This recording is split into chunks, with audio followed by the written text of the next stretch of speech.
उत्तराखंड के पहाड़ों में बसा एक छोटा सा गांव था, बैरासू। चारों तरफ देवदार के जंगल, नीचे गहरी खाइयां और ऊपर हर समय बादलों की चादर। गांव छोटा था, लेकिन उसकी एक चीज बहुत मशहूर थी। गांव के बीचों बीच बना एक पुराना कुआं। लोग उसे बस कुआं नहीं कहते थे, सब उसे कहते थे वो कुआं, जैसे उसका नाम लेना भी ठीक नहीं। कहते हैं पहाड़ जितने खूबसूरत होते हैं उतने ही रहस्यमयी भी। बैरासू का कुआं उसी रहस्य का हिस्सा था।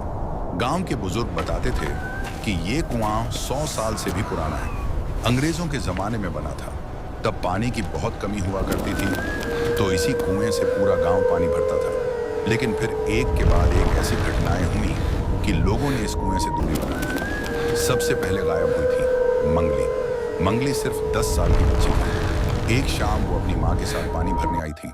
माँ ने उसे बाल्टी पकड़ाई और खुद रस्सी ठीक करने लगी। बस 2 मिनट का फर्क पड़ा।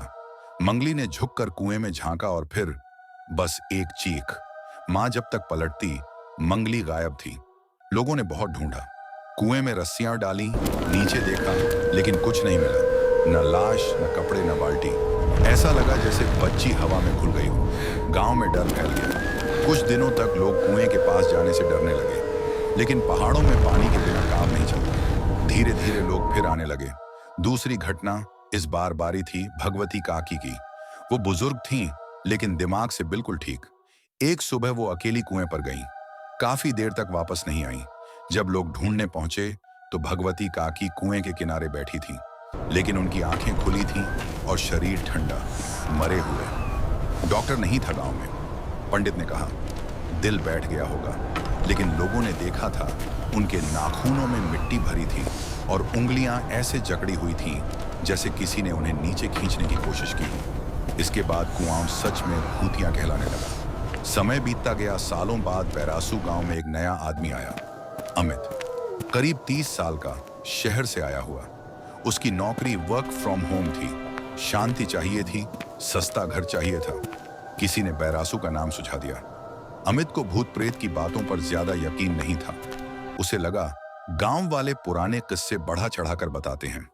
उसने एक पुराना घर किराए पर ले लिया और किस्मत देखिए, उसका घर ठीक उसी कुएं के पास था। पहली ही रात अमित की नींद खुली। बाहर से पानी गिरने जैसी आवाज आ रही थी, छप छप छप। उसे लगा कोई पानी भर रहा होगा, लेकिन घड़ी देखी, रात के 2:30 बजे थे। उसने खिड़की से झांका। कुआं साफ दिख रहा था चांदनी में, और कुएं के पास कोई खड़ा था। एक औरत, लंबे बाल, सफेद कपड़े और हाथ में बाल्टी। वो धीरे धीरे कुएं की ओर झुक रही थी। अमित को अजीब लगा। इतनी रात को? उसने आवाज लगाई, कौन है? औरत ने गर्दन घुमाई। उसका चेहरा धुंधला, जैसे पानी में देखा गया अक्स। अमित का दिल जोर से धड़कने लगा।